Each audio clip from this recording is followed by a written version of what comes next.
Aban ibn Təbliğ deyir, İmam Sadiq əleyhissalam məndən soruşdu. Ey Aban, İmam Hüseynin əleyhissalam qəbrinin ziyarətinə sonuncu dəfə nə vaxt getmisən? Dedim, ey Peyğəmbər övladı, xeyli vaxtdır gedə bilmirəm. Buyurdu, Sübhanallah, sən şiyələrin öndə gedənlərindənsən. İmam Hüseynin əleyhissalam ziyarətini tərk edib, xeyli vaxtdır ziyarət etmirsən.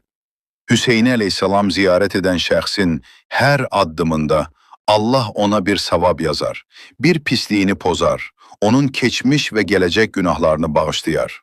Ey Aban, İmam Hüseyn əleyhissalam qətlə yetirildikdə onun qəbrinə 70.000 mələk endi.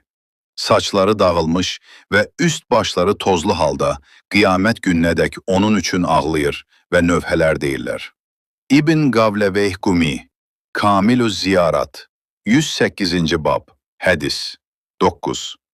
Hədisdə nəql olunur ki, şimşək və ildırımı olan elə bir bulud yoxdur ki, Hüseynin əleyhissalam qatilinə lənət göndərməsin.